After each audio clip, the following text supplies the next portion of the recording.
Hi everyone. Happy Tuesday afternoon. It's so great to be here, to just be. And as much as technology can certainly pose its challenges, it's really awesome to be able to just connect with each other and to learn from each other, to learn with each other. It's really an awesome tool when we can use it intentionally and consciously. So I'm grateful to be here. I'm grateful to anyone who's tuning in live or with the replay. So thank you. And all right, what is true healing? So if you've been following me lately, I know we've got a lot of new beautiful souls in this space, and I'm grateful that you're here. I have been talking about the 7 pieces of true healing. So these are things that I have identified and worked with in my own process, in my own journey, and in the work with my clients. And I like to also call healing holing as in to become whole again, because there's nothing wrong with us. We don't need fixing. We don't need anything, really. We need to remember that everything is already here and everything already is. And that's kind of the journey. It's kind of like a paradox, right? So these 7 pieces of true healing. And so I shared them in my last video, and I'm really curious to dive into this notion of okay, what is true healing? And I'll be sharing the mini-series, these 7 pieces, and go into greater detail of for each of them later this month. And I'm so excited to share that with you in greater detail, each one of them in greater detail. So true healing, true holing is an integrative, holistic, and those are such buzzwords, and it is an integrative and holistic approach that involves being with and learning from the pain and the challenges. So that's quite juxtaposed to how we like to deal with things kind of in this more modern paradigm, where we seek to pacify the challenges and the suffering, right? Treat the symptoms, make it go away. We don't take the time to be with and learn from what we're experiencing. And these experiences, these challenges in our physical existence, right? So in our physical body, our physical lives, our work in the world, our relationships, so all these tangible pieces of ourselves, those are invitations and initiations for us. They are full of wisdom and great opportunity. So rather than seeking to pacify them and cover up those challenges, the true holing comes from being with it. Being in all of the discomfort, in all of the challenge, in all of the yuck and the muck and all of it, really being with it, not pacifying it. This is the road to true healing, true holing. Not pacification, being with it. So it's not about suppressing the symptom or forgetting the trauma. It's about allowing our mental, emotional, and spiritual energies to create tangible changes in our physical existence. So all of these things that we experience are just manifestations of something on our subtler realms. So the subtle creates the gross. Those undigested emotions, those old stories, all of these things create the physical issue that we experience. Yeah? So I'm really curious, and somebody just popped in. I don't see a name, but I see the little eyeball icon. It's like Big Brother's watching me. Hello, eyeball. I'm really curious. So if you watch the replay, do a little hashtag replay, tag me. What challenges are you experiencing in your gross 3-dimensional existence? Okay, so keep it very surface. What challenges are you experiencing in your gross three-dimensional world? So this is your body, your health, your life, your relationships, your business. So some people, it's dis-ease in the form of physical body challenges, such as reproductive issues or chronic fatigue, hormonal imbalances, digestive disorders, the emotional consumption of food or alcohol. And yes, I'm taking pages out of my own journey. These are all things that I have battled at some point or another until I ceased the battle and stopped trying to pacify the symptom, because emotional eating or binge drinking or hormonal imbalances are symptoms. They're not the thing. So those are examples of like physical body challenges. Emotional or more like mental body challenges could be this sense of disempowerment, perceived inability to express or lack of clear boundaries, and a struggle to keep healthy relationships within yourself and with others. And those are always going to manifest physically as well. So this, like, it goes back and forth. So without getting too heady and too esoteric, just identify a challenge and begin to play with, how does this challenge make you feel?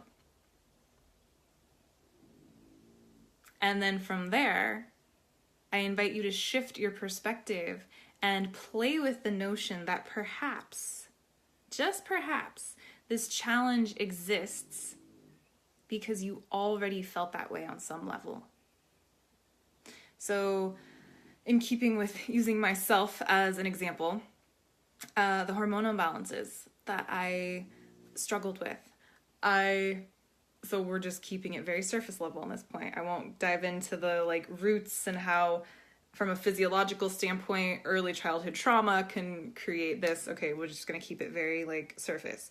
So some of the things that I dealt with were such annoying and unsightly and embarrassing chin whiskers. All right. Like, they suck. I don't know if you guys have ever experienced them. Okay. So the chin whiskers, and this physical challenge made me feel frustrated and powerless and confused, and like I wasn't feminine enough. I wasn't womanly enough. And so that was the story that I carried around with it. Until I started to shift my perspective and realize, like, oh yeah, those feelings, those stories, the not feminine enough, the powerless, the frustrated, those existed like for as far back as I can remember. Like, before I would have had some functioning hormones to be dysfunctioning, you know what I'm saying? Like 8, 9, 10 years old. So these things are so deeply rooted. And so identify, if you're just tuning in, we're identifying a physical, tangible dysfunction or challenge that we experience in our lives. So that three-dimensional layer of our existence. So our physical body, our relationships, our business, and just looking and identifying a challenge. Because true healing, as I've shared, is about being with that challenge and being with the pain and the suffering that it's all a perception, right? It's perceived pain and perceived suffering. So being with all of that to learn from it rather than seeking to pacify. So again, using my example, I tried throwing all the things at it, right? Like all the herbs. I've been Miss Holistic my whole life, despite my rowdy past, right? Those things don't go together, which is why I knew this was always me. I tried all the things. I threw all the herbs and all the this and the that's and the acupunctures and the, you know, I even went traditional medicine route too,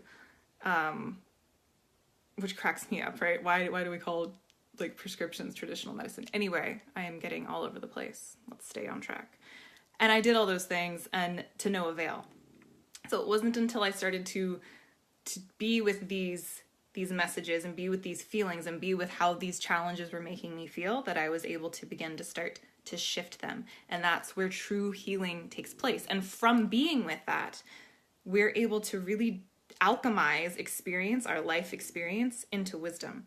So turning the shit of our lives, if you will, into gold, into offerings, into gifts.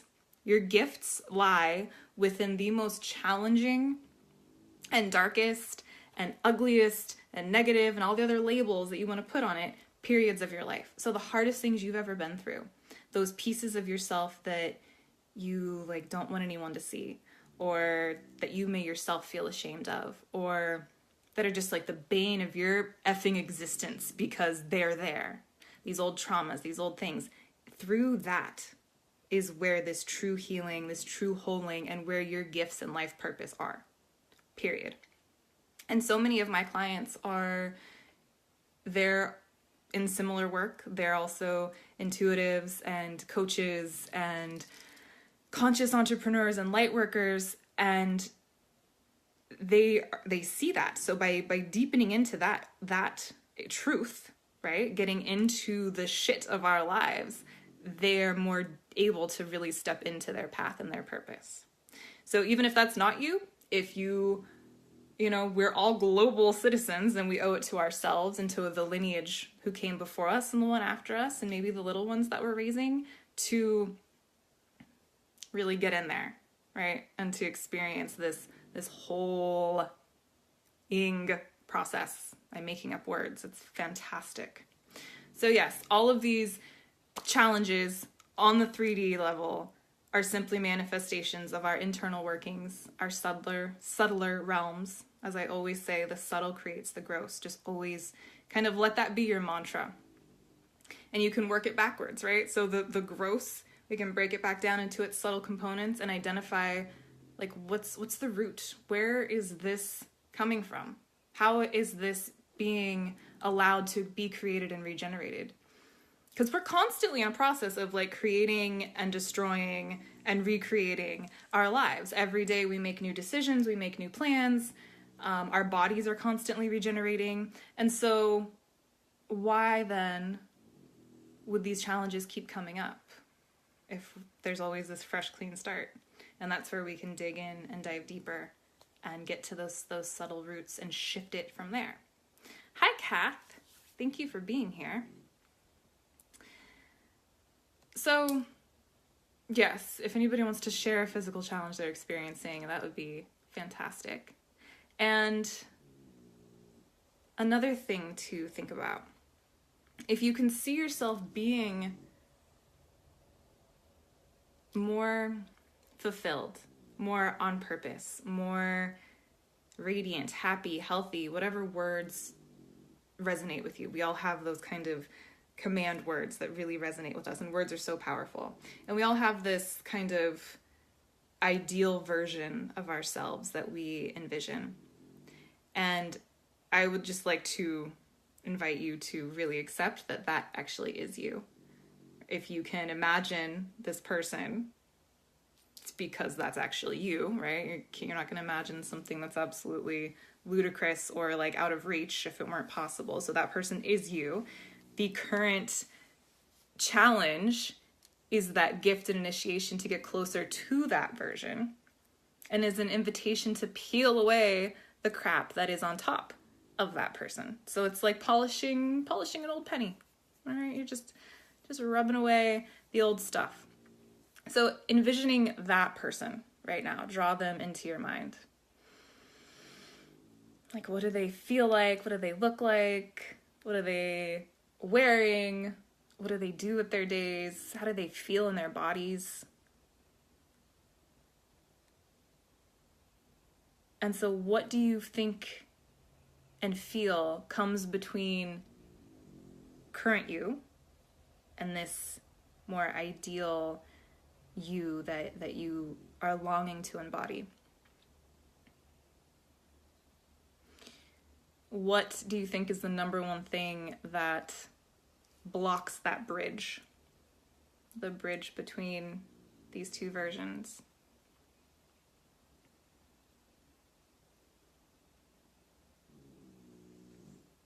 And what is holding you back from backpacking through your internal wilderness? What are you most scared of discovering? What beliefs and pieces of yourself are you most scared of shifting and transmuting. And if no one's going to chime in, I am going to almost guarantee it is some flavor of fear, some shade, some version of fear. Many of us are actually scared of the healing process because it means the old way has to die, and the way that we viewed ourselves previously all of a sudden just becomes a lie, right? Like, we have to accept that we're actually really, really, really powerful, and all of those things that we held about ourselves, the like, oh, that's not for me, or I'm just so frustrated and powerless and I'm not womanly enough, like my old stories, like I shared, all of that all of a sudden has to die. And we think, right, like the conscious mind of us is like, but I want those beliefs to die. They're not serving me. Yeah, right? That makes sense. And you held on to those beliefs and adopted them out of a need for protection at some point in your life. So they did serve you. And now they're not serving you. And they're actually causing some dysfunction in your life, your body, your health, your relationships, your work. But they still feel safe and familiar. So regardless of what they're doing for you or not doing for you, they still feel super safe and familiar. So you continue to hold on to them. And it is fear. It is fear of what might happen. Like, how would my life actually look if I stepped into more of me? And Kath says, I feel it's just the perception of others digging into my past and stripping myself back to a more spiritual core. So Kath, say more. If I'm understanding you correctly, it's worrying. Is there some sense of, I don't want to put words in your mouth, but some sense of worrying about what others may think?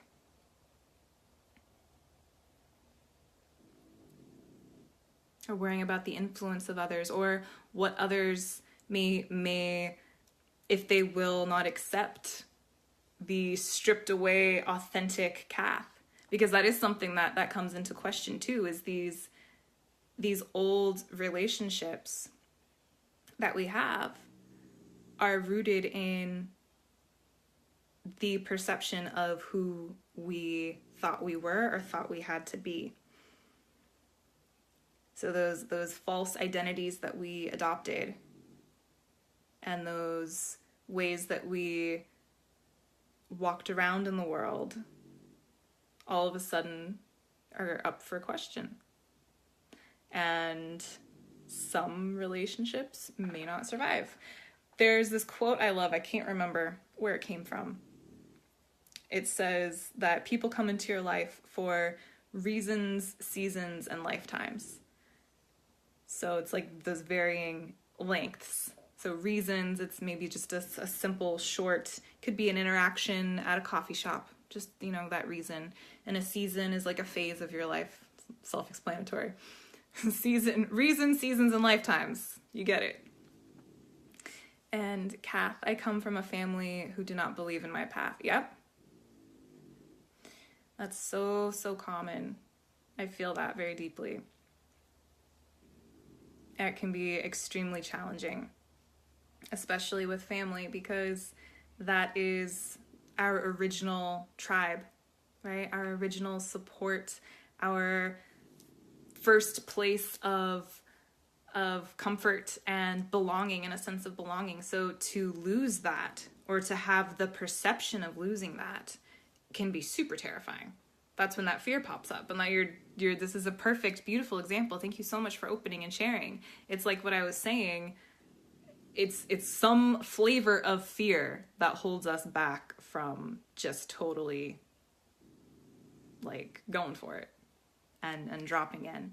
And, I'll use another example from my life with my family. It's almost like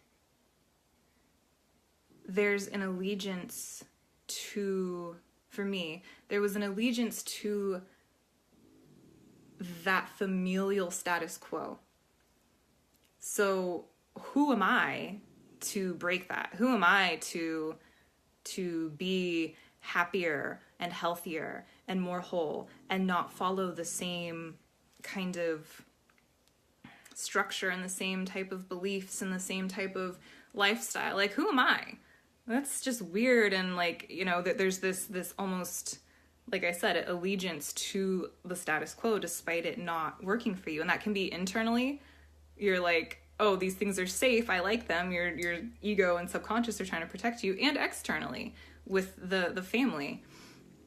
And we can certainly follow down in their footsteps. You know, I look at the women in my family, the lineage, and all of us experienced addiction problems and female, like, reproductive and hormonal challenges. My mother passed away in September. You know, the alcohol finally, it got her in. And that's part of the reason I am incredibly passionate about what I'm doing in my life and like bringing these things. It's really about bringing trauma and grief to the surface, because it's like this elephant in the room for everyone, and it's not being talked about. It's not. And we're all just being fed a bunch of bullshit to accept and normalize what is unacceptable and not normal. Period. Kath, I'm on the verge of changing my focus from academic teaching to spiritual teachings. They do not understand this choice. Yeah. And it's like, you're like, it's not a choice, it's a calling. I didn't choose it, it chose me. Yeah, it can be a challenge. And sometimes it's I don't want to say, you know, it's not fair. Sometimes it's up to us to kind of be the lighthouse for others, and especially for our family. Because we and them, and the ones who came before them, and the ones who came before us, we're all carrying around a bunch of unprocessed, undigested stuff that was passed on to us. You know, we can talk about it from a scientific, physiological level. It was passed on to us, and it was also passed on to us characteristically. So there's nature and nurture. It's on both sides. Both, like, we got it all. And so it's really, we have the profound opportunity in this lifetime right now to really step up and to be the warrioress and to be like, look, enough is enough. Like, the buck stops here. I ain't continuing this way. I'm not continuing this traumatized way of being. I'm not going to keep these things under wraps and in the dark that need to be brought to light. And it's not an easy thing to do. It's, you know, sometimes it's quite challenging. And that's also part of the healing and the holing, and strengthens your resolve in yourself, and strengthens your path and your purpose and your gifts and your offerings to others by you really stepping into that truth. And so that's like what I was saying with these 7 pieces of true healing that I'm gonna get into. And right now we're talking about, like, what is true healing in the first place is simply not pacifying anymore. Like, we're not gonna take it. We're not gonna pacify anymore. All right. It's gonna stop. We're stepping into truth now. We're stepping into being with the pain and being with all of it. And the thing is, like, you're carrying the pain of so many people, like the collective and the ones that are not in physical form anymore that just passed it on to you too. So there's a lot. And it ain't easy, and it's the most rewarding thing ever. And that, my friends, is true holing, healing work. And that is where the true gifts come from. The gifts are in your most challenging and darkest and uncomfortable and just, like, deep hurting humanity, right? That's where they are. It's not always sunshine and sparkles, even though this filter is all sparkly because it was fun, you know, in a fun mood. Yes, the gifts are in the pain. That's where they are. And that is how you get to just amazingness. So on that note, hi Tori, hi Lulu. I love you both. Such amazing women in my life. Truly. I love this. And I was saying at the beginning how phenomenal technology is when it's not causing problems, that we all get to connect with each other and support each other. it's really beautiful. There's definitely support and strength in numbers, and yeah, I'm really, really glad to be here. So share anything, any challenges that you're experiencing, what your process has been, what resources are really working for you right now. And yeah, what you feel that number one thing is that is preventing this bridge from like current self to this vision of this ideal self. I would really, really, really love to know. So please share with me. Hi, Lisa. I am checking out now. If you have any questions or anything, just talking about true holding. And I've already danced and sung, but I'll keep going because this sparkly filter makes me happy. All right, my loves, I will be on shortly and we'll get into these 7 pieces and diving specifically into each within the coming weeks. And I am so excited. And for now, I really would just invite you to think about, what is true healing to me? What am I afraid of discovering or expressing? And how would it really feel and look, and how would my life change to really step into this ideal version of me that I see in my mind's eye? Yeah. All right. Love you.